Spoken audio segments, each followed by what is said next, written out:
Locking in. Yo.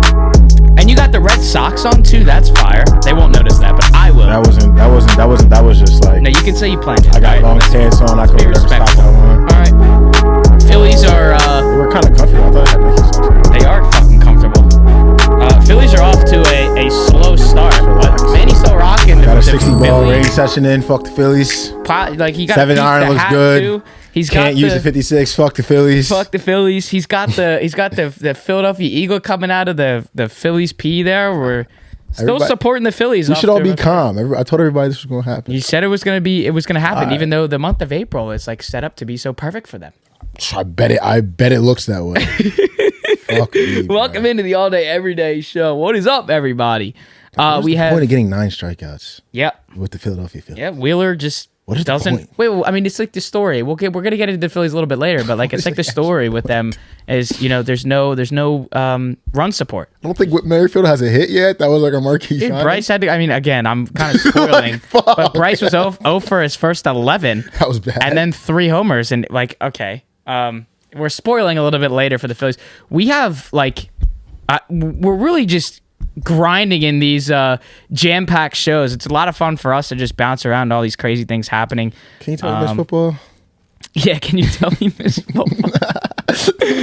Yeah, the shows are definitely more all over the place because there's so many things to cover.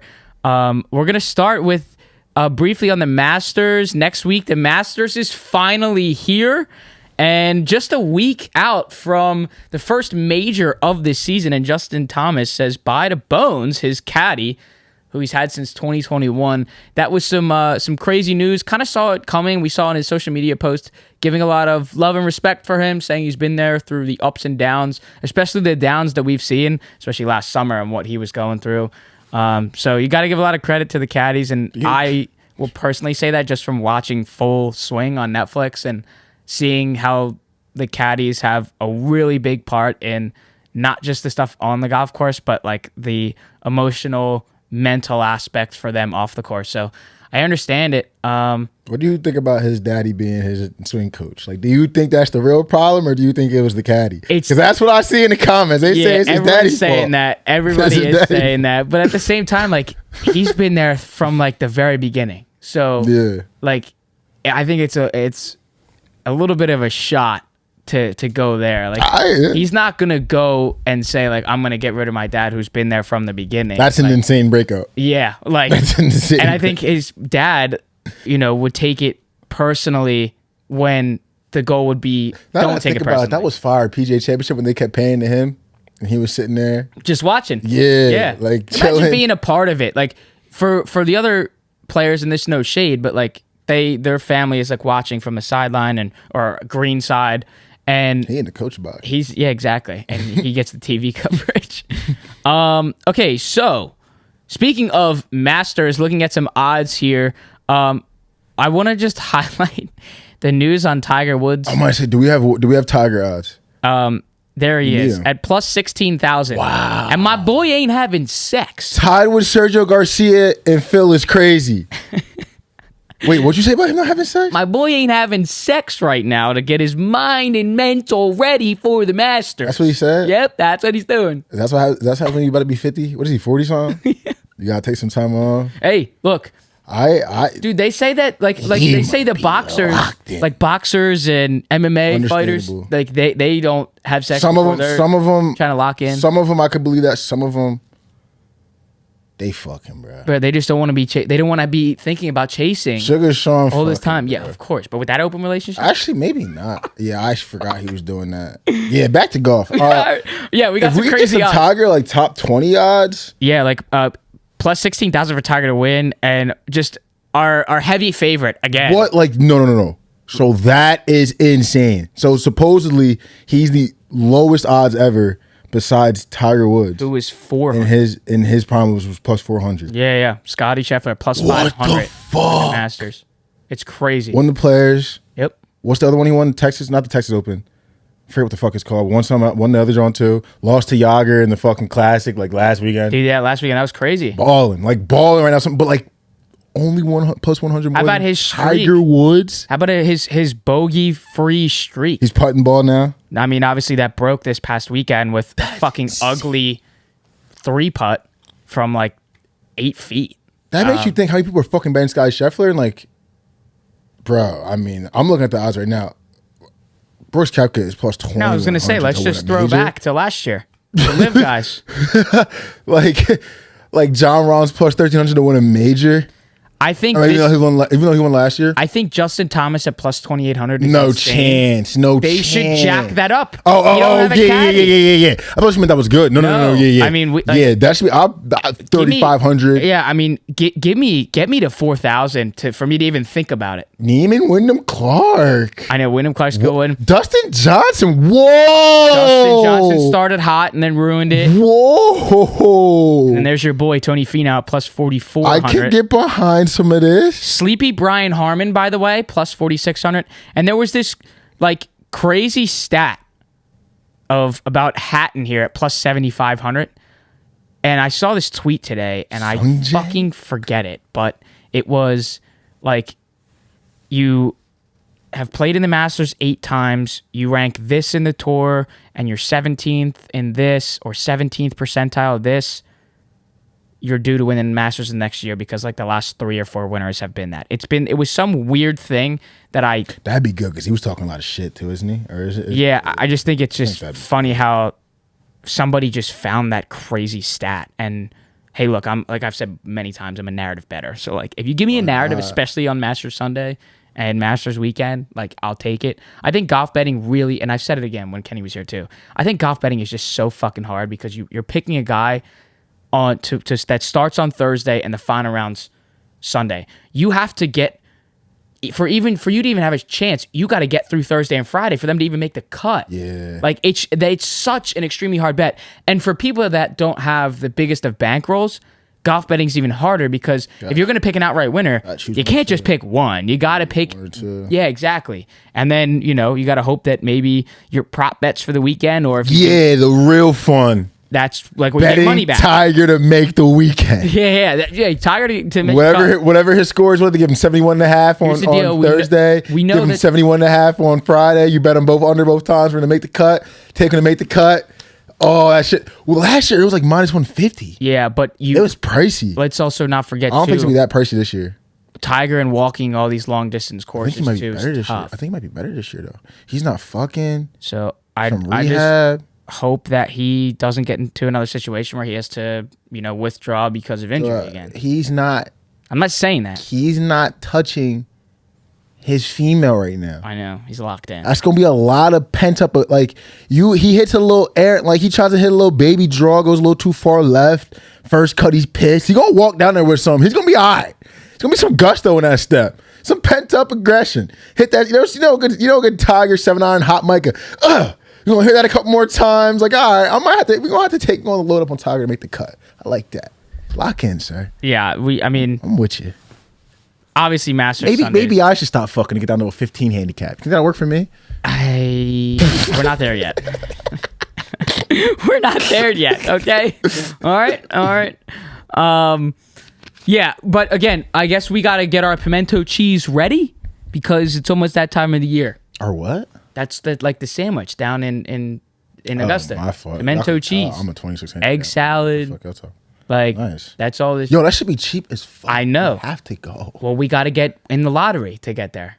There's like every household has like a certain number that you can put bro. Yeah, but it's not because you sign up one time and then you just hope you get it. Yeah, then we're gonna be 70.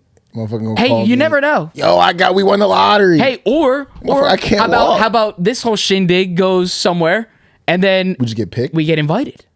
Can't you buy? How much the tickets? I don't know if you can. Yeah, you can. They're very expensive. You gotta assume. How expensive? I see. That's what I don't know. That's what I'm saying. Like, how expensive? And also, like, it's. I think like Grant and them could go if they wanted to. Of course, but I would also say this too. Like, people have said about going to the Masters that it's great to go on the practice round, and then so you like see other people that aren't in like their seriousness and all that kind of stuff, and then when you after the practice round, like watch the actual tournament on TV so you see everything. Because when you're there, Understandable. you can't see everything. You're not going to know what the fuck's going on. Do a little mix of both. That's the cool thing, though, about the Masters. They don't take your You chair. think it's like 10 grand now? Nah, it sounds a little high, but I don't know. That's not. I would. Maybe. I don't know. See? I can sign up for 10 grand. Right. Shit, me? Golf? The Mecca? Yeah, The yeah. Mecca. I mean, Ooh, what's the Mecca? Is it the Masters or is it the Open? It's the Masters. it's got it's the Masters. Ooh, I saw this tweet. Before we move on, my ball. Rank them. Rank the majors right now. All 4. What would you most want to win if you were a player?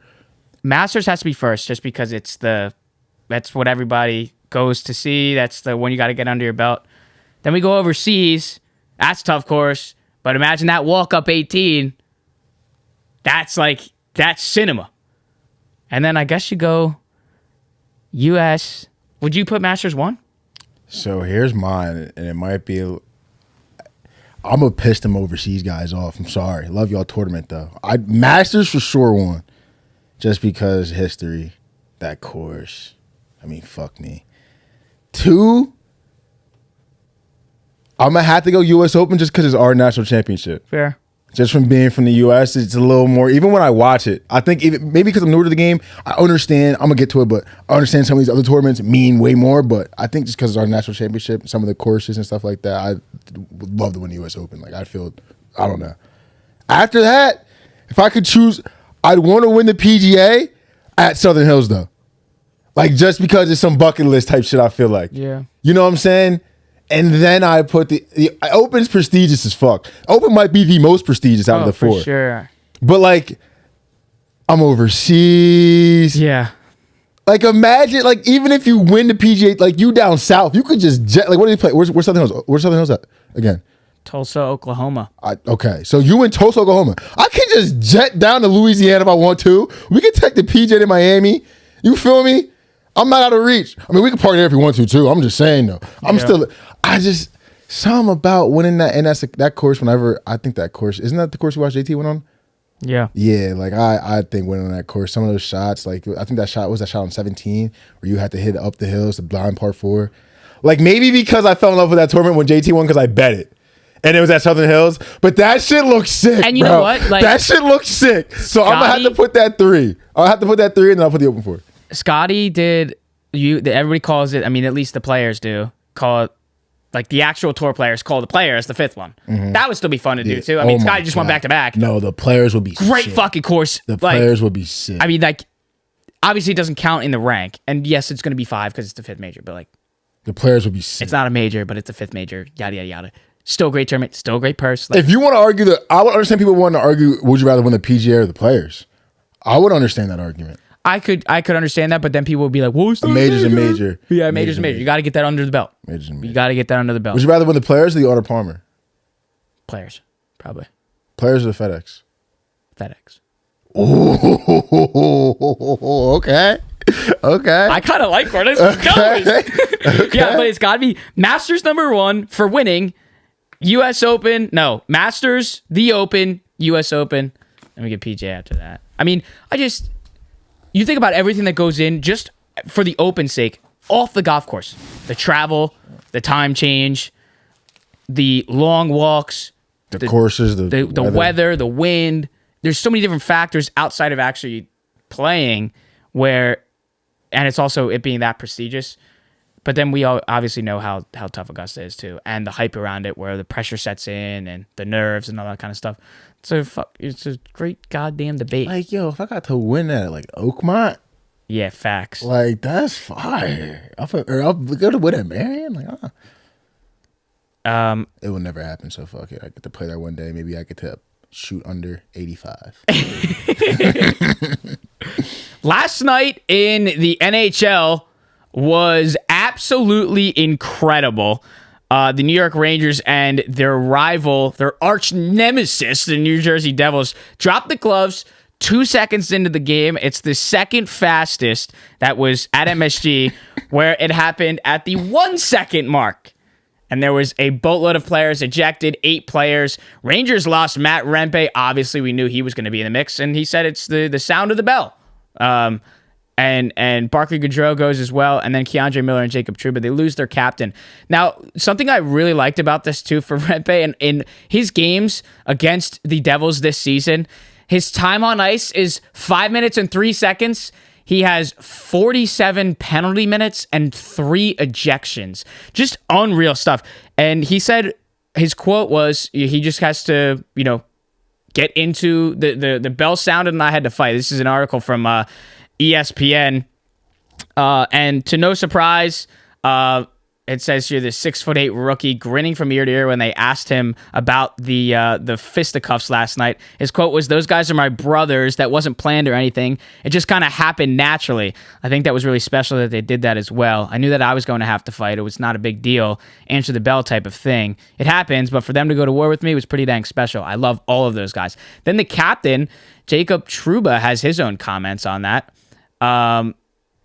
What did he say? "I'd be lying if I said it wasn't a team-building exercise, in a sense. We're all in this thing together. He's not left out there on his own. We're all with him every step of the way." Great stuff. And as we saw PK Subban on the Pat McAfee show today talk all about it, hockey needs this. Hockey needed this. And last night brought a lot of light when, I don't want to discredit anything in the sports world, but not a lot was going on. Baseball had a bunch of day games. The Phillies were delayed. Whoa. The Phillies were delayed. Malachi Flynn dropped 50 points. I know, but again, let's just say he plays for the Detroit Pistons. Nobody was tuned into it anyway. And you see a national TV game. Stupid. National TV game, Rangers, Devils on TNT. And 2 seconds in, who's not going to want to watch the rest of that game? Rangers go up 2-0, let 3 unanswered go, and then end up coming back and winning that game 4-3. Super fun for hockey. And you talk about team building for this team that is chasing that President's Cup, that President's Trophy. This is going to just hopefully carry them into the playoffs and hopefully get a deep run. Obviously, with the loss for New York fans like myself, with the loss of Julius Randle coming out earlier today on this Thursday, April 4th, everyone's going to start leaning on the Rangers to try to bring something home for those New York fans. So great stuff out of the Rangers. Very excited. Clap it up for Matt Rempe. We had asked for it. I called out hockey. You said you got to fight, and he did. He's still fighting. I don't want to be that guy. We can turn up a notch still, but we doing all right. Yeah. You setting a good example. And I'm tuning in the playoffs real closely. Your team is amazing. My favorite player on your team, which is kind of disgusting for me to say, but he don't get into the mix at all. But I'm going to watch for you. Yeah. Keep it a buck. Yep. I know Panarin going to snap. And I think the I want to see Rempe getting some beef in a 7-game series. Oh, 100%. And I think the coolest part was like the look from center ice. Wait, do you need him to relax though? Does he got to chill? Is he Draymond? No, I just think everybody wants to pick a bone with him. But yeah, but you can't keep getting in the penalty box in the playoffs. Right, but he's also... Is he not going to play? He's going to play, but he's not going to get a boatload of minutes anyway. But still. But you still want that body on the ice, 6'8". Yeah, I on can't skates. We need that to body block on the ice. shots? Yeah, and like lay the wood. That too. Crack somebody in the boards. Like set the tone. No. People are going to get scared of seeing this guy, skating at full speed up to crack you into the boards. T can't give a fuck about that. Yeah, I know. A lot. There's some guys that Ryan Reeves was fighting last night. It was like fisticuffs in all the NHL last night, and there was those 2 big fighters there, Rempe, the young rookie, and then our vet that obviously we all know is the fighter out of Ryan Reeves. All right, let's take this over to men's and women's March Madness. Some crazy stuff here that I cannot wait to get some thoughts here on my co-host sitting to my right on what we think of the views and how I guess some reporters like Nancy Armour from USA Today stating before the tournament, talking about how no one's really going to watch the men's tournament this year, and it's all about the women's. Is that right, Nancy? Let's just talk about one of these comments here. This is here from this article on USA Today. It was a good article though, Nancy. It was. Very well really written. Wasn't bad. I understand the point. We're going to break that down after we read this dig here. From Nancy Armour on USA Today. We watched Connecticut grind its way to the national title last year. We don't need to watch it again. Zach Edey might be a wonderful human being, but he's no Bill Walton or even Chet Holmgren. Outside of your alma mater, I dare you casual fans to name 5 other teams you'd sit down and watch. All right, because I remember the last part, the 5 teams, that's what pissed me off. My fault, Zach Edey. Damn. What are we talking about? I didn't know we were going to start out guns blazing to start this article. That's like, this is fucked up, but it's even better because it's a girl that wrote the article. She's like a girl that you want.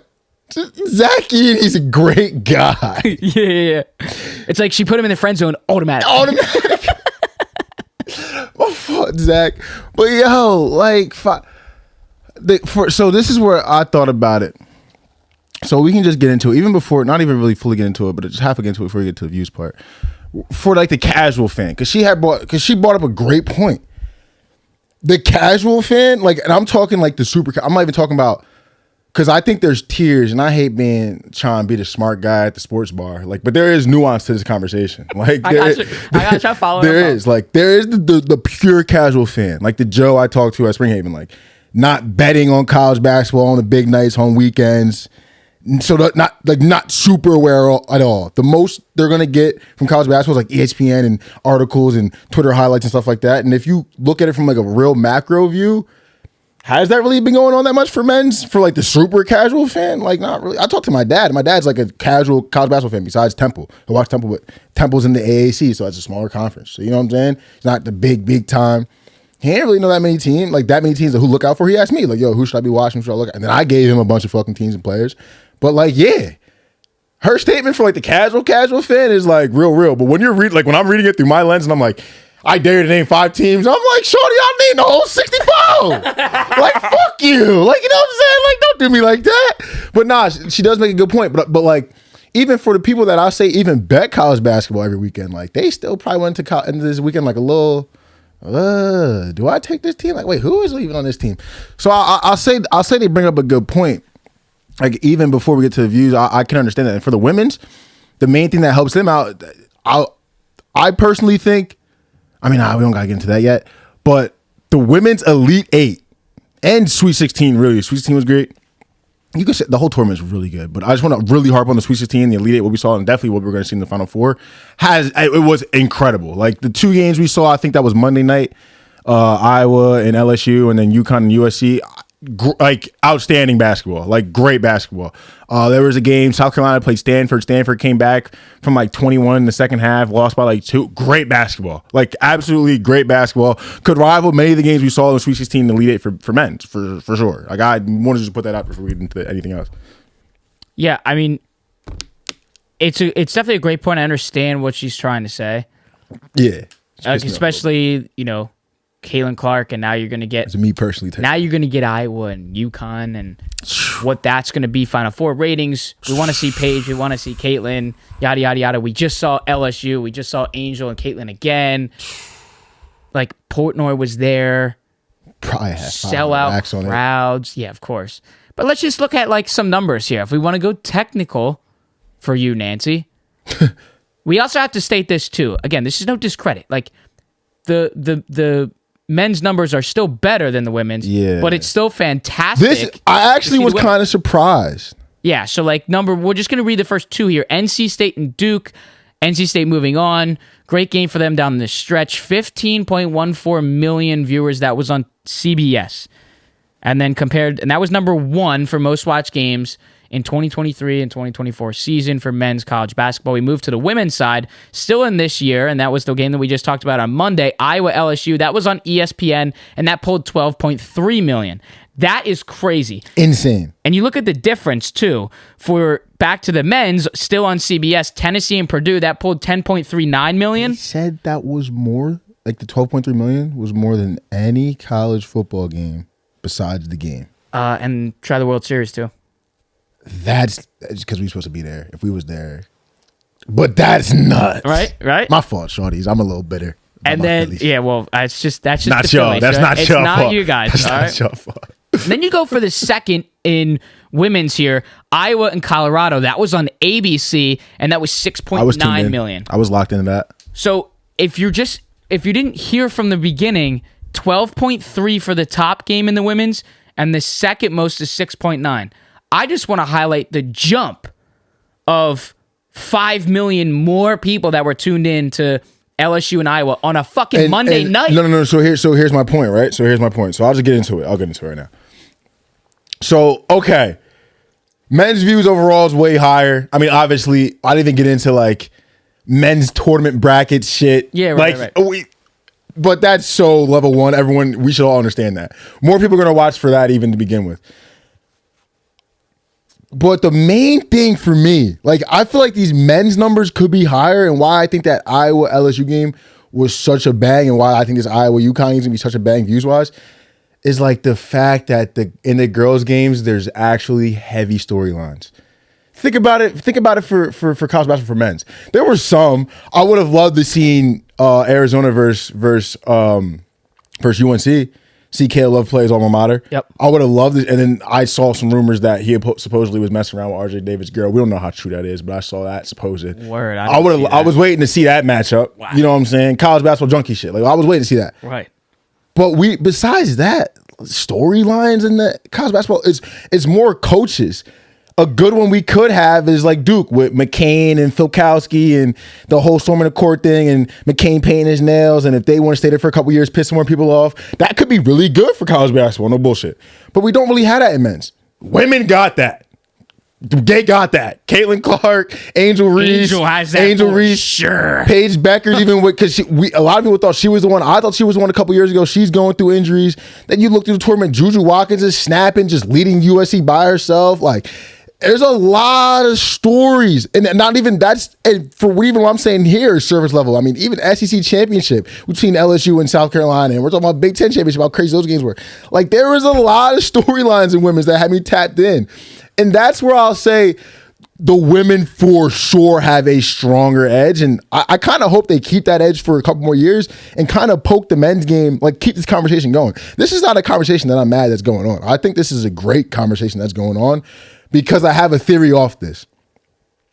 Women game with their storyline, like Juju Watkins has to play a couple more years in women's basketball. Yeah. Someone's going to be coming in and rivaling her, which is just crazy to fucking think about. Someone wants her to get out. Someone has to eventually dethrone South Carolina, which they still haven't been fully dethroned, which is just crazy to think about. All the other storylines we've been talking about. My fault, Dawn Staley. Like, we left you out the picture. You've gone undefeated and all that other shit. Like, the women's game got storylines. But I think that if they keep poking the men in the ass, this conversation keeps happening. Look at something like NIL. Look at players like they were offering Maserati Marv $25 million just to come back to school. I watched the podcast. It was Franz Wagner on Old Man and 3 talking to JJ Redick. Nice. He had the privilege of coming over to play in the U.S. I think, paraphrasing him, I think a good bit of it was because his parents didn't really need the money that him and his brother made from playing pro ball, so they could go over and play and go to the U.S. and play USA ball for a little bit and get used to that system. More NIL money, pull in some of these more foreign players, get some dogs in here instead of having played in Europe the whole time, get some more NIL money, some more of these fringe guys, like guys ain't gonna go like the Jerry McCain's of the world, Phil Cassidy was. I'm gonna stick around in college a little more. You know what I'm saying? Hunter Dickinson, I'm not gonna say Hunter Dickinson's doing this year, but a guy like that gets hurt. Kid is talking about, we got 15 M's for you to hang out, new apartment, penthouse. I might go back. Like, you know what I'm saying? If we can get some more of that going on, and then we get more repeat players, more storylines in college basketball, more rivalries, the storm of the court that happens. Hopefully, I mean, it's not going to I don't know if it's going to happen, but maybe next year Wake and Duke's a big thing. Maybe Wake wins again. Maybe Wake has a 20 run. Maybe they play in the Sweet 16. You see where I'm getting at here.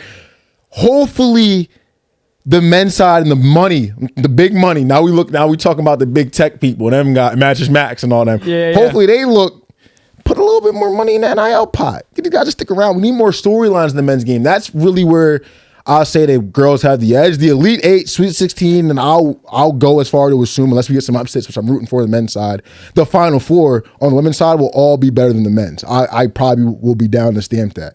Natty Chip, I'm not ready to stamp because we get the 1-1 Zach Edey versus UConn thing with the repeat. The men's chip might be insane, but for the most part, the women's had the edge, I think, from the Sweet 16 down just because of the storylines and how it builds up. I'll give the ticks that, but I hope it makes the men's side of things look, and maybe we look towards the culture change with the NIL bringing in. I need to get your thought on. I saw this great clip from Emmanuel Acho on.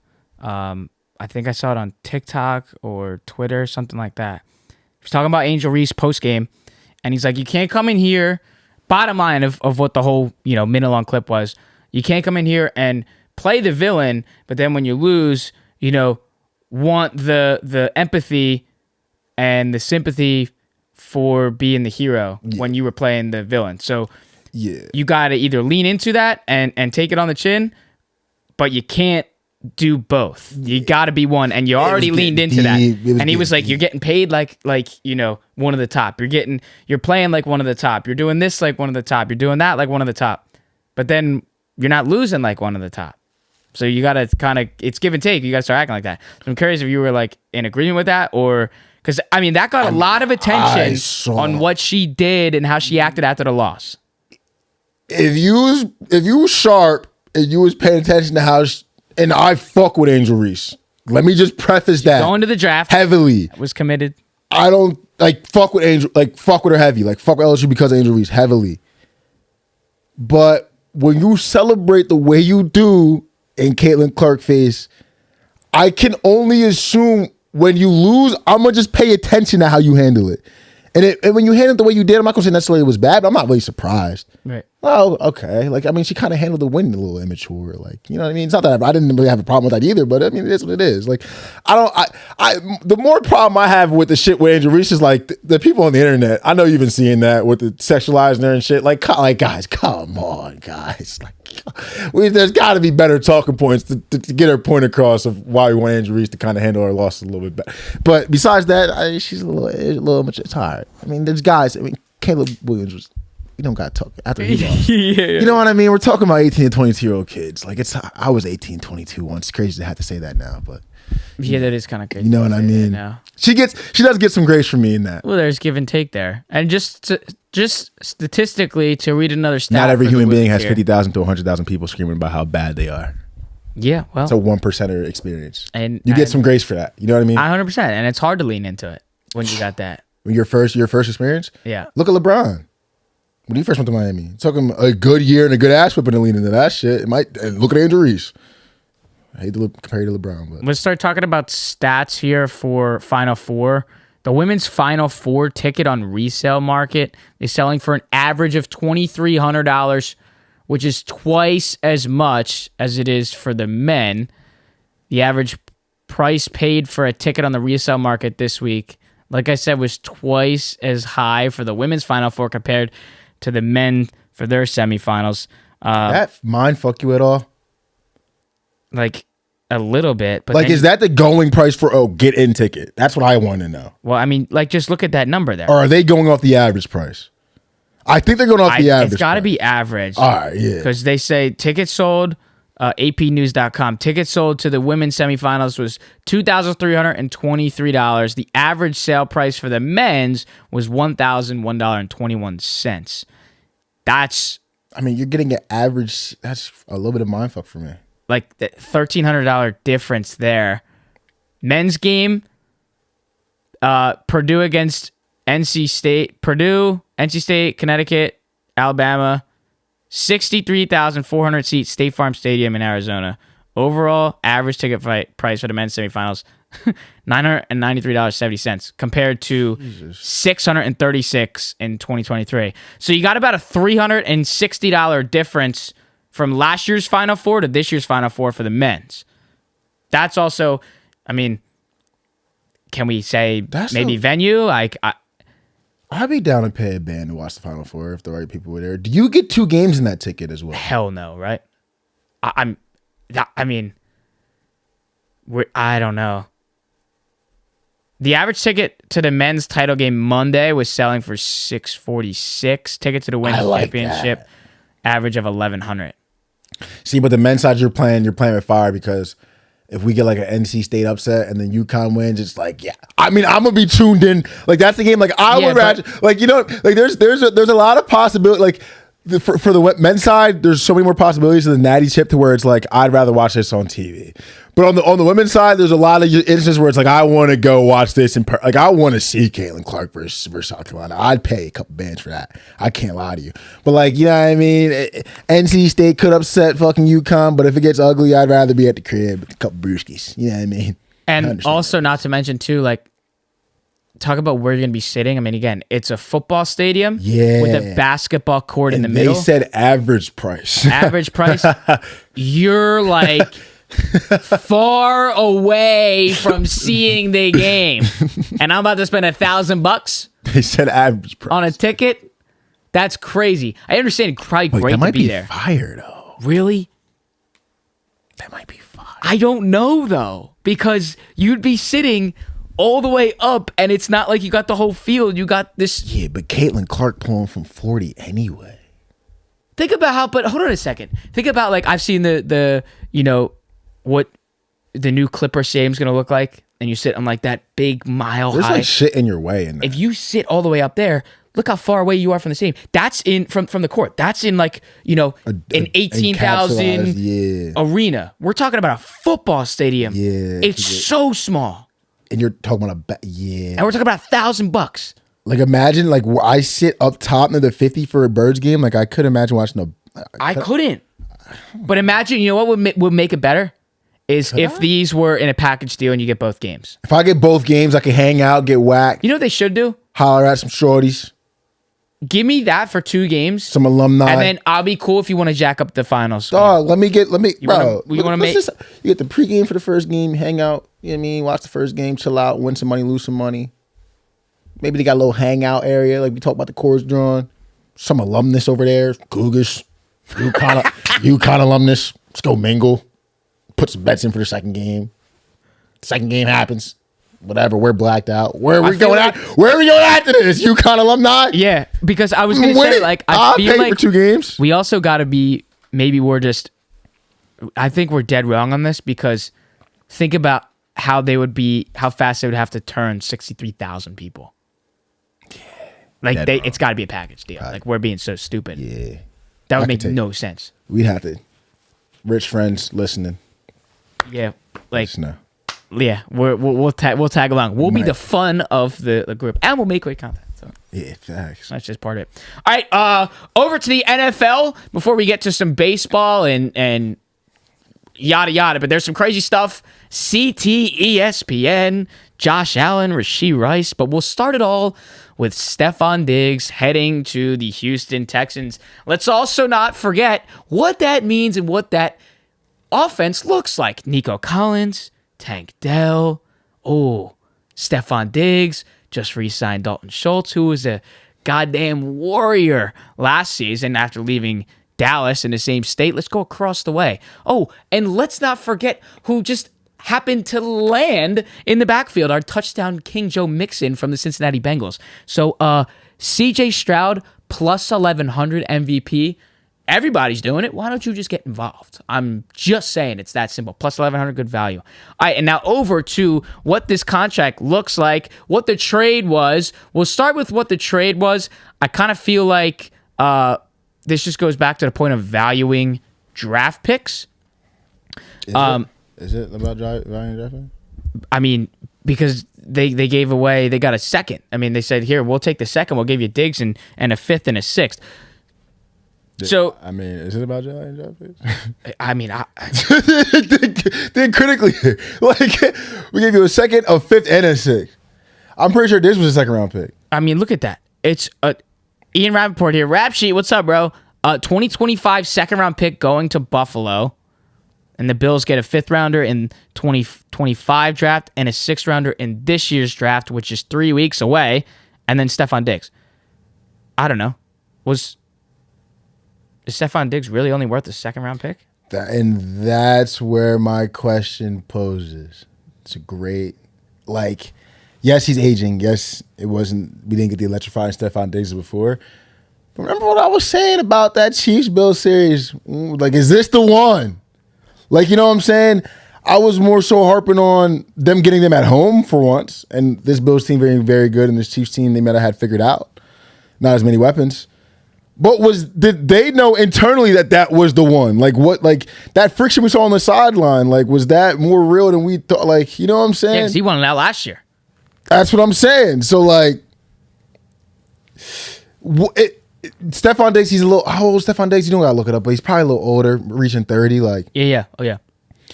So that is probably his going price. I would think maybe a little more, but that makes you wonder how much there was to it in Buffalo that last year, how much that game meant to them. On to Houston though, shout out and good shit. Yeah, there's nothing more than I love a football team realizing, okay, we have something special under the center, we have something special with the headset on. We have a couple special pieces on the defense that are young. A couple special pieces on the offense that are young. Let's fucking go for this shit. Let's get Joe Mixon. Let's get Stefon Diggs. I mean, what's the fucking worst that can happen? They're locked in for Diggs, for this year, right? Yep. And they have to decide they can reinside him next year. I don't really know the specifics of the Mixon deal, but I don't think they're really hung on by the ball sack to keep Joe Mixon around in Houston. So let's go Texans. Like, I love what's going on. Give me a couple more pieces on the defense. Let's stay healthy. The AFC's got real interesting. And can you replace in the pecking order for the AFC right now? Can you replace the Texans with the Bills mentally? In that top 3, you know what I'm saying? Top 4. I mean, hey, based on last season, and now you add Mixon and Stefon Diggs, why not? And they didn't have Tank Dell for that run, right?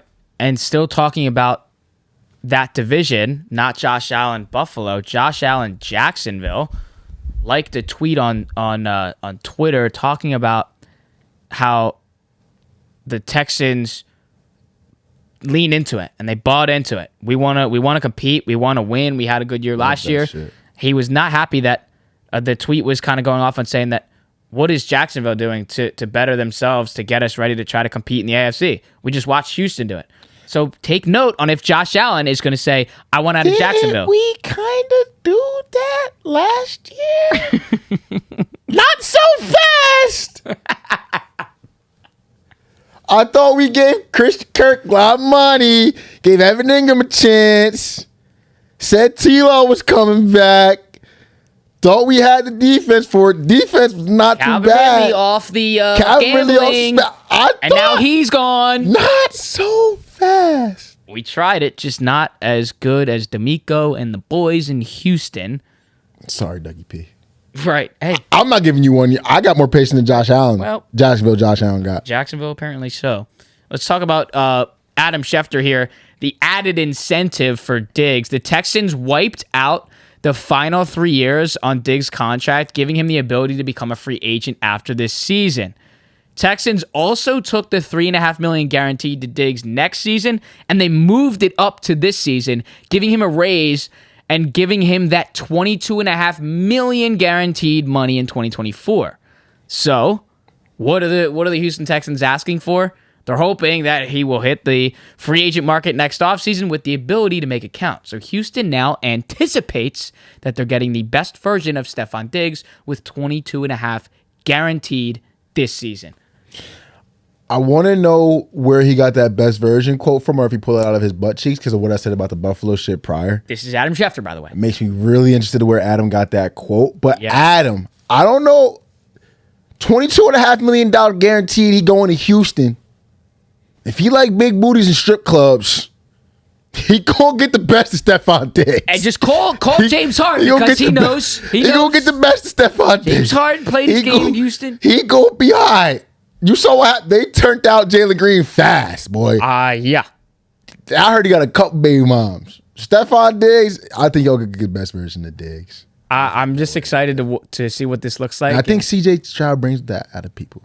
Even that young. Let's just talk about, they blew out the Browns with that defense, top in the NFL. And again, we talk about not even having Tank Dell. He comes back and we have a running game. Let's think about this too. I'm going to go personally here with the dynasty. I traded Dugan before Tank Dell's injury, season-ending injury. I traded Dugan, Tank Dell for a second, assuming I could find another guy like that in the dynasty draft. Good luck. And the second. We'll see if I can get with this wide receiver class. We'll see if I can get one. Good luck. Now I texted him. I'm like, this is good for me because now you add another piece, Stefon Diggs. You're coping hard. I mean, but think about it. Hard. Hey, Tank Dell can't get the ball every play. You got Diggs, got Collins, got Schultz, got Mixon. You can't get the ball. Robert Woods is still there in the wide receiver 4 spot. I mean, you can't get the ball every time. It's a cope, but like W cope. It's like a valuable thought. W cope. All right. Got it. There's only one way to see it out, and that's to cope way through it. Maybe him. There's only one way to find out. That's what I would do if I were you. I'd cope my way through it. As we're talking about Josh Allen, we'll move to the Bills. Josh Allen, ML Football here on Twitter, tweeting this allegedly. Would like to know how true this is. Josh Allen does not fear CTE. Quote, I know what I signed up for. Interesting. See, allegedly. I feel like that's got to be false. I mean, listen. But playing football, I guess you understand that going into it? That boy don't got Diggs no more. You better be fucking. We thought we saw some wild shit last year. We thought we saw wild Josh Allen when he first came in this motherfucker. He don't got Diggs. Him and James Cook in the tight ends. And Khalil Shakir. Right. He gonna be. Watch your head, Josh. Look, Get down, baby. I heard this quote today. They're gonna need your legs. I heard this quote today talking about as long as Josh Allen's quarterback there, AFC still, they still have a shot to run. I don't necessarily disagree.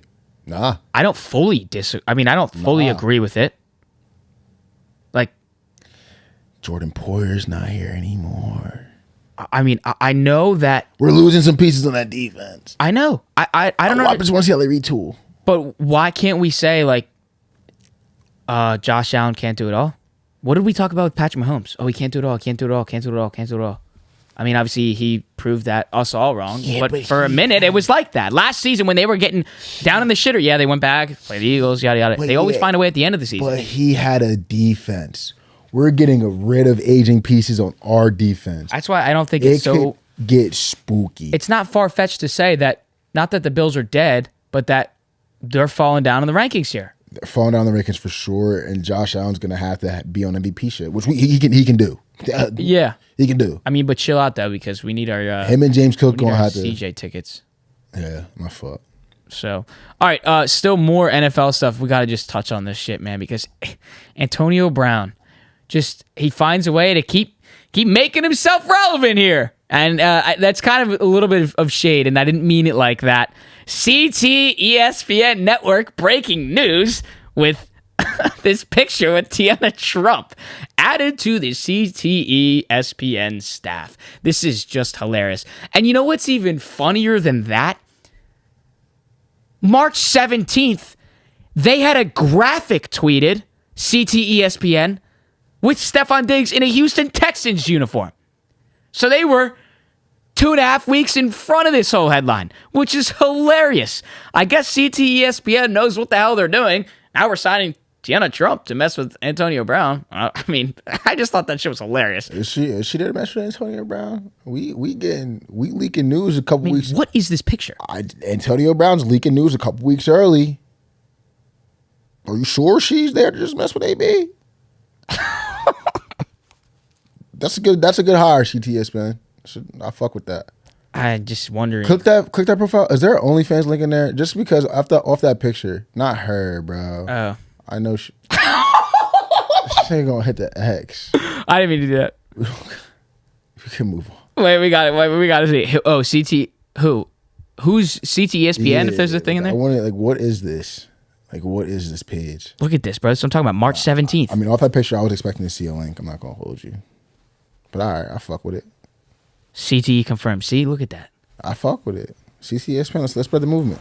Did you see this? Oh, we have to read this. We're getting off topic here, but watch this. Just because we talked about Skip and Shannon last year, Dove Kleiman here on Twitter, April 1st, tweeting this. Skip Bayless's Undisputed show is currently averaging the smallest audience since it returned from hiatus last September, per Sports Media Watch. The show averaged fewer than 50,000 viewers leading into the NCAA March Madness tournament. That is crazy since we saw once we talked about. I mean, I have once the split there. Even thought about Undisputed since they looked. Neither have I. Neither have I. Thought about it early on when Sherman was there. He was screaming at Sherman. I think he's just I did not like the vibes I was getting. Is he just from like that a show. control freak? Like he wants to be the. I don't know why we're not respecting the guys that are coming on. Sorry, I guess it's your show. Undisputed fans, let us know. Yeah, 50,000 viewers. Less than 50,000 is crazy. While you got First Take, who took Shannon from you, is doing millions. Okay, let's talk about a more serious matter in the NFL with Chiefs' young wide receiver Rashee Rice. Here's a simple summary here from John Frisella on Rashee Rice's situation. There was a multi-car crash on the North Central Expressway in Dallas on Saturday at 6:25 p.m. Two drivers, one in a Corvette and the other in a Lamborghini, were speeding in the left lane and then lost control, causing the Lambo to veer into the shoulder, and then that hit the median. A chain reaction occurred, hitting four other cars. Rashee Rice was leasing that Lambo per the attorney of the company that owns that car. And then per TMZ, Rice is now admitted to being involved in the crash. And also, per TMZ, Rice owns the second speeding car, which was the Corvette. Lots of shit going on here. Going to see possible jail time. Going to see possible this, and this. And we're going to see what the NFL wants to do about that, see what Goodell wants to do about that. Again, we're not saying this was a Henry Ruggs situation, but it also isn't it's a Henry Ruggs-esque situation. I mean, you saw two reckless drivers, then they flee the scene. Not a really good look there. Fleeing the scene is fucking nuts. Like, that's crazy. You are a NFL. You are not a regular human. That is my only takeaway. Yep. Is we still like we not in the county no more. If I was on Ridge Road, I could crash the Civic and leave it. Fuck it. You know what I'm saying? Lambos, Corvettes. You already got targets on your back. Super Bowl. Yep. We can't leave this scene, homie. And I feel bad for Pat Mahomes. I know. Because he loses Tyreek Hill, gets a young receiver, which I think has a lot of promise. It could be a star in this league, Rashee Rice. I mean, fuck. Yeah. I mean, where do Poor guy can't catch a break. Talk about Patrick Mahomes. Like Andy Reid. Like Andy Reid hasn't got a break in his life. Oh my God, I know. It's How do they do this year after year? They will win again. Yeah, they will win again. Maybe not the Super Bowl, but they will win again. Whoever wins the Super Bowl this year, it most likely will go through KC, which is insane to think about. I'll just put my money there.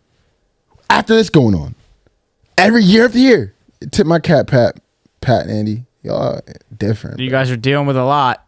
It seems and like if you hit some, if you like, first and homie, why are we drag racing on the highway in broad daylight? Yeah, that's insane. That's insane. I just did the clip went in my head again. It was light outside. Yeah, 6:25 p.m. 6:25 p.m. is not like we were just coming back from a workout. Probably. Like, let's just see what this shit can do. Understandable. I've been there mentally before. Not. Let's actually do it. I've done it. Not going probably 160, 180, probably like 160, and then just to lose control of a Corvette Lambo, bodying the cars. I ain't do that. I've been on roads by myself. Let's go hit some. Yeah. That. If you want to drag race the whip, bro, you got money now. We can. Don't y'all got awareness? People do car meets and shit like this in places like that. Yeah. Like, yeah, we just dropped the ball. Can't we just take it to the track and do it? We dropped the ball. Rashee, I hope we come back and we come back stronger from this. Yeah. My God, because I fuck with you. And actually. I was really pushing that Rashee Rice pack for the playoffs. I know you remember. Yep. My God. Maybe I got to stop endorsing motherfuckers. Maybe I was a Henry Ruggs guy too. I said, maybe we just got to try to stop endorsing motherfuckers. Try to just be a little bit smarter in these situations. I say Shohei the GOAT. Now he might be a gambling addict. Hey, I mean, the good thing is we didn't say anything about Jonte Porter, right? He could be the GOAT still. But his brother on podcast with porn stars. Oh my God. Speaking of Tiana Trump, and now we get Lana Rhodes. Talking about, isn't it crazy? Said, oh, that is tough. Everybody saw that clip, right? Everybody saw the clip of MPJ with Lana Rhodes on the podcast. First of all, when the fuck did these two? What are we doing? When the fuck did these two decide they're going to get a podcast together? And then she's I think it's MPJ podcast, and he wanted to have her on the pod. I think he wanted to have her as a guest. Why was that your first thought? This is why, you know what I'm saying? Sometimes you need a second man. Dude, they say that we should not be owning podcast equipment for some of the takes that we say on this show. Sometimes you just need What the fuck is that?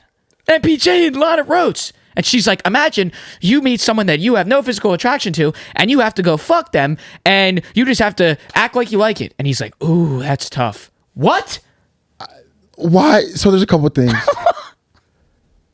This first thing I'm going to say is okay, because I actually understand it, because say why every single retired athlete, their whole thing is just to interview a bunch of people. I get it, because most of the times you guys interview a bunch of cool niche guests. Like I think about the OGs podcast. I don't know if you watched that, but they had Jason Williams on there, one of my favorite guests they've ever had, like Tim Hardaway. They have some niche, nice guests. Old Man the Three, real niche, nice guest. You got to be a basketball fan to really know and be able to connect with the people that they have on their podcast.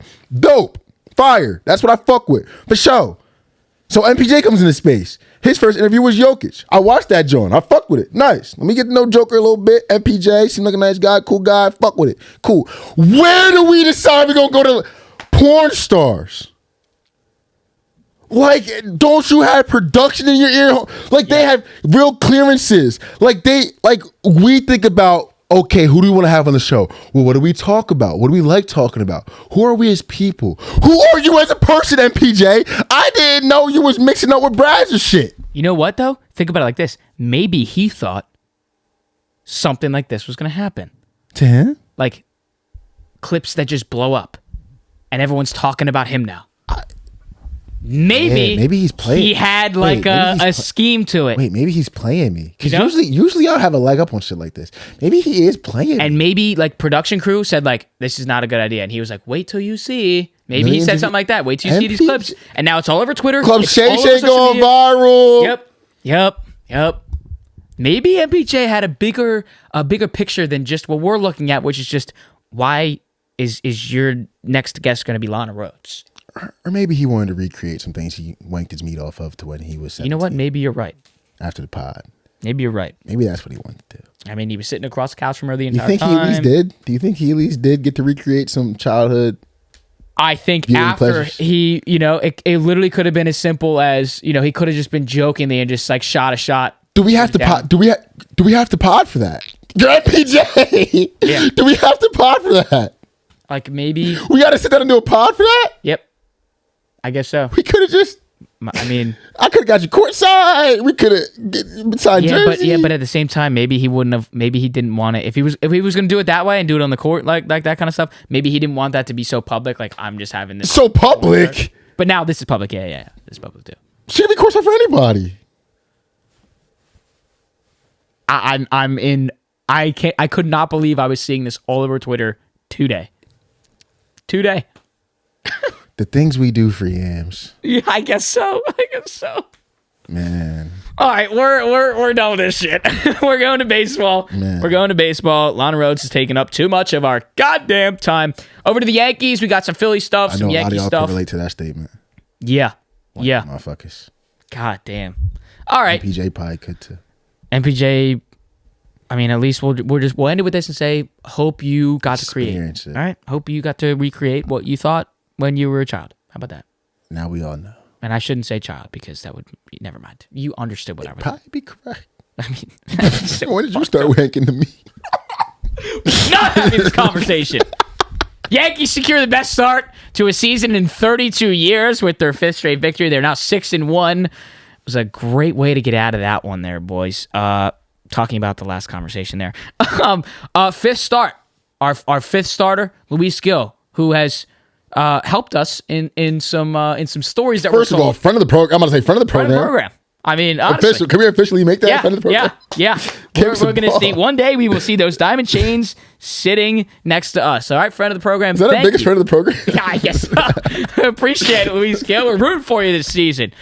Volpe, hot start, extremely hot start. Soto, extremely hot start. Oswaldo Cabrera, who had one of the worst spring trainings to begin. But he is hooping. And now he's saying, I'm not going anywhere. You're not sending me to AAA this season. You need me. Fuck no, you aren't. They needed him badly, too, because with the injury and the timeline for DJ LeMahieu, they needed somebody to play that third base spot. He's also a guy that can play anywhere in the infield. And needed somebody to step up. Cabrera, bro. And he's doing the thing. He's doing exactly what he should be doing. He's going to keep that job. Love to see those same three guys every night are the ones that are getting done. Volpe, Soto, and Cabrera. These first 7 games are figuring out a way to be those consistent guys that they need. I will be there in the Bronx Tuesday night, Marlins Yankees. There was like this deal. It was like $40 tickets. We're like $6 back in the second level. We were too late to get the tickets to go low, but super fucking excited for that. When's that? Tuesday night. Like this coming Tuesday? This coming Tuesday. Oh, fuck me. Jesus. Yeah. We're like here. Oh, also, we got to talk about this too. May 3rd, we're going to go to the Phillies. Josh is going to be in town from Cali. We're going to go to the Phillies. Phillies, Giants. Phillies, Giants. Okay. Like Jock Peterson. Gonna be fucking sick. Heard you. Well, maybe we're gonna see a little Blake Snell pitch that day. That'd be nice. And it's a Friday. Yeah, that'd be nice. You know, I think it's a 6:40 start. We'll get down there early, tailgate, get the grills going. Yeah. Baseball's so back, if you can't already tell. The Detroit Tigers are also they beat the Mets today in 11 innings. They had a doubleheader. Their second game's going on as we speak. But they're still 5-0, the only team that is undefeated. That was plus 1,500 for the Detroit Tigers to be the last team undefeated. I feel like those odds were dog shit. I saw that. I think it was a Barstool Gambling Twitter tweet. I think for the Tigers, it's not great. I know they made some moves and yada yada, but like only great. 1,500 to be the last team. Talk about the Dodgers, talk about the Yankees. Maybe it was a schedule. I mean, I don't know. Talk about the Orioles. They have a really easy schedule to start their season. But yeah, this is great to see the Yankees starting hot. From the conversations that were of what we were talking about last week and how, quote unquote, these analysts are saying they're not going to make the playoffs. Okay, sweep Houston, move on. You get 2 of 3 in Arizona, and then sweep Houston. Yeah, it's like just unbelievable. At Houston.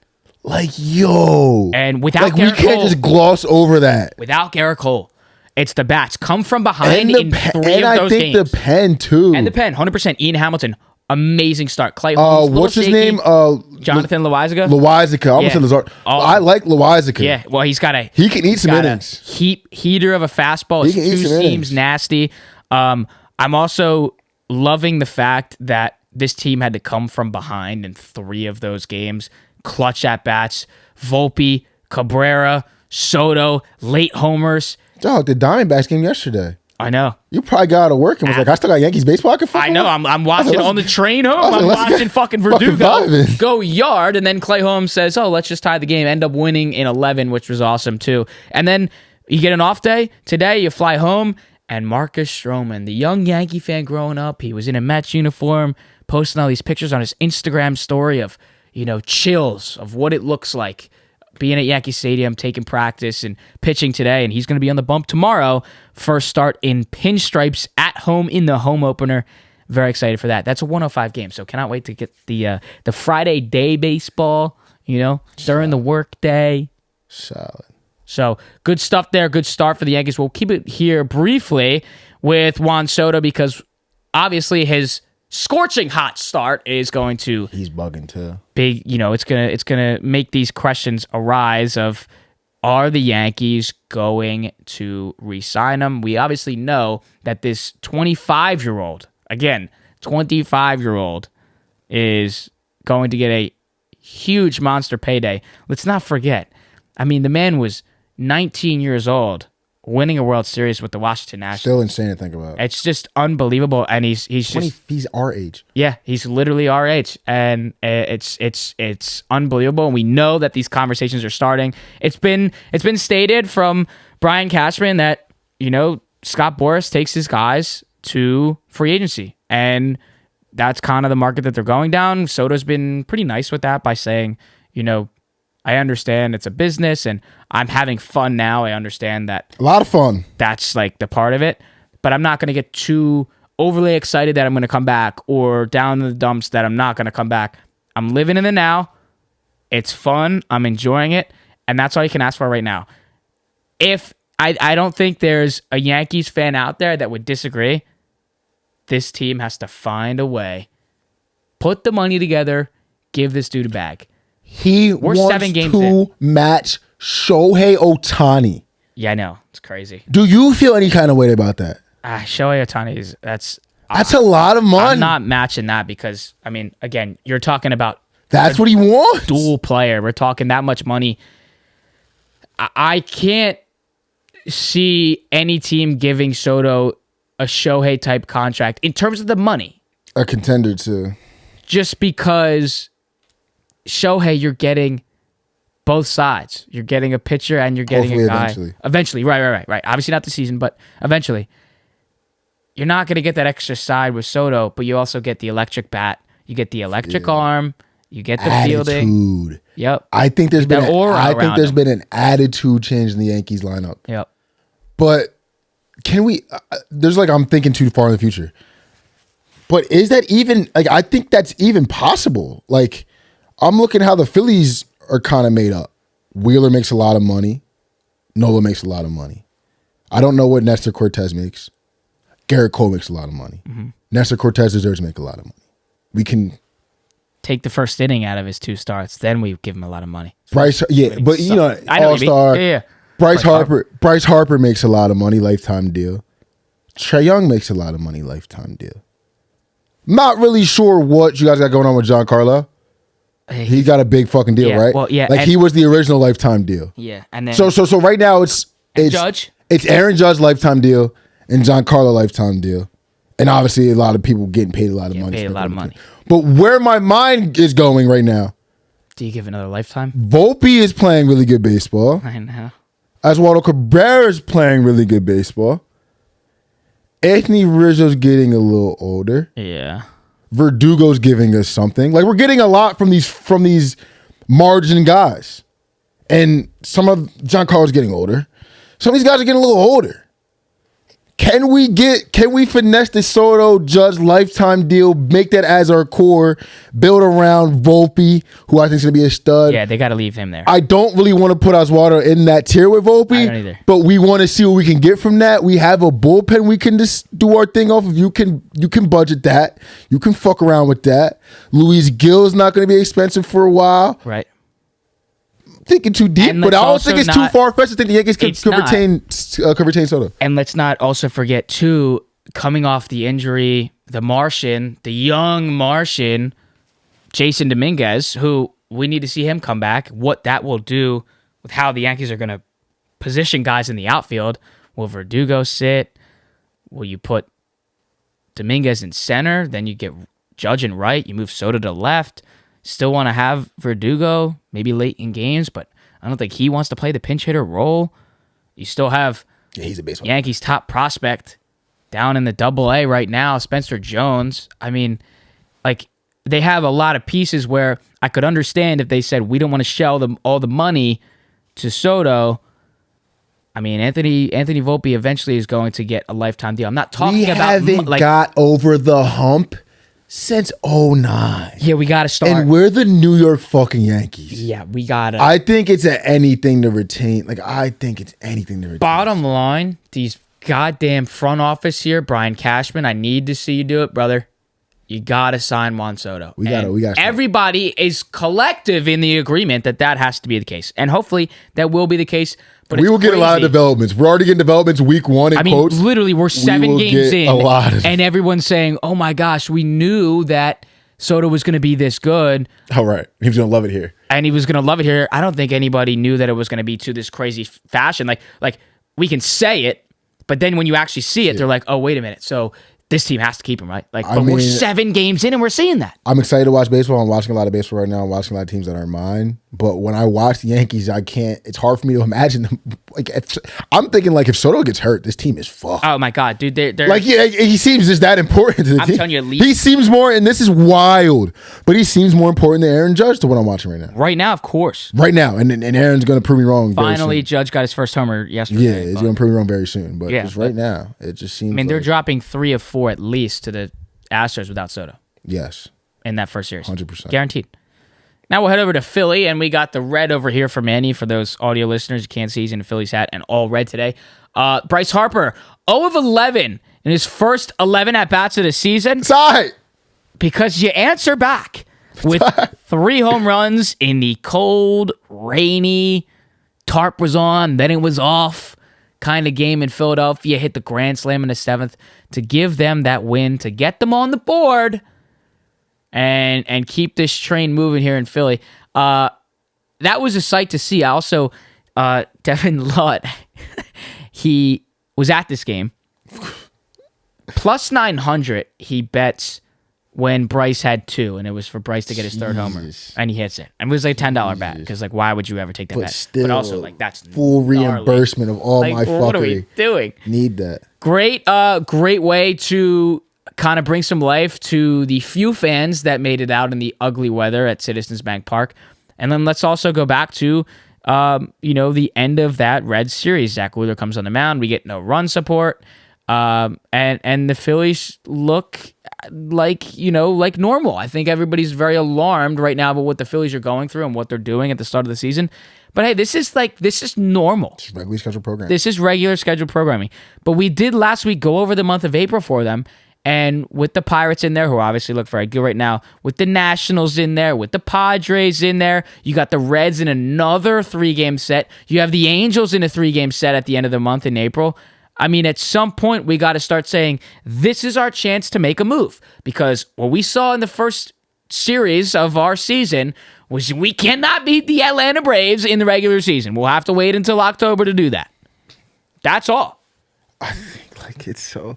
I don't want to get stressed out. No. There's no need to. But I'm getting stressed out. It's a little alarming. Nah, I'm going to get... It's so... Like... It's warranted. These next 2 series, I'm pretty sure... Correct me if I'm wrong, we go Padres, Cardinals, something like that. We got it, like, because even the thing about last year, I'm pretty sure these guys were hovering around 500 for a while. Like we're dipping our toes in some ugly waters. Thank God for Bryce. I'm seeing people call him Bryce Shiesty. That was funny, dude. I'm a propose 3 Shiesty. I think 3 Shiesty rolls off the tongue a little better. Oh, that's kind of fire. Yeah, I like that. 3 Shiesty. And I think, you know what I mean? We saw Trey try to put the Shiesty on, maybe get him a little hot. Yo, can we touch Didn't on really those? work, but... Can we touch on those masks? They look pretty cool. Did look good in the batter's box. His 4 at-bats were fucking terrible. Struck out the last 3, I think, or the last 2. Those masks look fire. You did look good, Trey. Gonna need you to turn up a little bit. Stop fumbling the ball around. It's just Phillies baseball. It's spring training right now. You guys thought spring training was vacation. That was like travel ball. That's like, the boys are back. Let's hit the fucking cages. Yeah, I ain't been doing shit but drink. Kyle Schwarber probably like, yeah, I've just been drinking fucking beers and playing COD. Like, I'll bury the ball. Like, yeah, let's get it going. Like, Schwarber hit his first home run a couple games ago. Like, it's spring training. Like, that says Washington. So you get Washington this weekend, and then that's St. not good. Louis. Okay, so this isn't. Wait, so no. This isn't good. This is not good. I'll tell you a couple reasons why. Pittsburgh looks pretty good right now. Washington just beat the shit out of them, I'm pretty sure, today and yesterday. Washington's not that good though, but I love C.J. Abrams. Yeah, love watching some C.J. Abrams. But talk about the narrative too. Bryce Harper going back to Washington. He's in Washington. Still, they might be feeling a little good about themselves. We get a Pat Corbin game first game. Love that. Hammer that. Ooh, we get a Pat Corbin game and a Mikolas game. All right. I'm liking it a little more. St. Louis don't look too... Like, they were competitive with Dodgers. And Pittsburgh look good. We can't sleepwalk through this. You could easily sleepwalk through this with 4 wins. Yeah. You could. Like, I don't want to panic yet. And it's small, but it's small things. Like, it's like the Brave series, we're hitting the ball and then the bullpen's a little slow. But historically, the bullpen does start slow, and then they turn up late. Then the next series is like, we can't really hit the fucking rock. Like, you know what I mean? We get some pitching performances. The bullpen actually looks pretty good. I've actually been impressed with some bullpen performances. Like, there's been a couple. Who's the one that fucked up? Brogdon got fucking rocked by Steer. But if you look besides that game, there was literally zeros across the board for the entire bullpen. Like, all right, the guys are doing some things. But we gotta warm up our team is invested in the bats. I don't want to be complaining about the bats. Like, we signed the bat, Merrifield has like 1 hit and 12 at bats. Like, we gotta, like, it can't be the bats. I think that's when, correct me if I'm wrong, Philly fans, I feel like that's, for me at least, when I get the most annoyed, and I feel like Philly fans get the most annoyed, it's when it's the bats. Yeah. Like, it could be anything else. It could be the fielding, it could be the coaching, it could be the pitching, it could be the closing, it could be the stadium's not selling out, it could be no more dog night. It just cannot be the fucking bats. It literally can't. We try to build Man City we try to build the Yankees, we try to with the bats. We try, and no. That's why we lost last year. That's why we lost the year before that. I have PTSD from this almost $500 million line. Well, also too, the problem being the bats. It's not a great look when you start the season, just comparing schedules here. You start where the Yankees are away, and for back-to-back series, They spoon fed us. you get 2 series, 6 games at home, and you go 2-6, and then now They spoon fed us at least 5 wins. No. you got to go play 6 away. They spoon fed us at least 5. So all right, 5 is, I think that's a little bit of a stretch, because then you go 5-1, and you go wait. The Braves was a 3 set. Braves 3 set. They spoon fed. I saw that. They spoon fed us 4. Spoon fed it. Spoon. No, that was fed it. yeah, because one got delayed. I mean, one got postponed, yeah. so it ended up being 6. They spoon fed you 6, really 5. Yeah, Come out with 2. Really should have got swept. and then now you got to go on your first road trip of the season in April, where St. Louis will be a little bit different on the weather side. Washington, obviously, is pretty ugly over We here. in sound Philly. like WIP, bro. We sound like WIP. Yeah, dude, and But I'm just worried. I just don't like it being the best. I did call this though. yeah, you laid down the law, and like the problem with that is too is like people are so bugged out so early. Keep Look, going. bro, Rockies and White Sox, and then Cincinnati again. That stretch is gonna suck, right? Whoa, keep scrolling. This is scary. That's where we're that's gonna be. bad. No. End of April. This is not good. Okay. So from this is like scroll up a little bit. There's like 30 days. I think literally April 23rd. Like scroll up a little bit more. Literally April 23rd, like the start of the second Red series. There's 31 days. That ain't nice. Yeah, Reds, we already got our ass kicked too. Padres look good. Angels, all right, but we probably will fuck up there. back- San Fran looks good. Keep scrolling. Toronto, all right, like they'll be good. Miami, better beat them. better beat them, but pitching is going to be a tough matchup there. And Miami is a pitcher's ballpark. Then New York rivalry. Washington, please pray, and then Texas, Our champs, and then we see the Giants again. and then hosting Reese Hoskins in June. That still ain't that bad, but yo, that's June. We looking at June. I know we're talking about June. Right I don't now. want to start playing. I said we're gonna do it, but when like it's so much easier to say it when you're sitting on the podcast before you see it start. Like, oh, they're gonna start slow. Like it's not even gonna be. And then you watch it, it's like this shit is. And then This is the same reason why we lost last year. take note, end of July, Monday, Tuesday, Wednesday series, the New York Yankees are in Philly. Wait, okay. 2 things. Do you want to go to Baltimore? Yeah, we'll go to Baltimore. We already have a bunch of tickets for the Yankees game too, so we're just gonna. And we're going to, but like, do you want to go to Baltimore? We should go to Camden. Yeah, that'd be fun. We gotta go to Camden. Weekend tea party. Yep. That'd be And I also don't care who we see I have a course. down there. Is the one you sent me on the The Instagram? Bulge. Yeah. So we'll book that one, and then also like I don't care who we see. We can see like Phillies in Baltimore. We can see Yankees in Baltimore. I really don't care. That stadium is just an electric I stadium. think it's to be- good. Early June, Phillies go down there. Yeah. I see Gunnar Henderson. I love Gunnar Henderson. And then we can just Dog. root for a Baltimore loss. You know. I got it pissed up. Yeah, we got to wrap this shit up anyway. We're like 117. I mean, it's probably you can just keep doing it. It might be funny. All right, so we're going to close the shindig down. Manu just left to pee. We're at the hour 18 mark. We appreciate all you guys for tuning in here. If you watch us on YouTube, make sure to drop a like, comment. Do not forget to hit that subscribe button as well. And our audio listeners, Spotify and Apple Podcasts, do those ratings for us. They do help us out a long, long way. We appreciate everybody that is along for the ride. A lot of things planned for the summer. We hope you're a part of it. You've been listening and watching to the All Day Everyday Show with All Day AJ and Manny Ruffin, who right now, if you're watching on YouTube, is not here, not sitting. It's just me. Have a great day, everybody.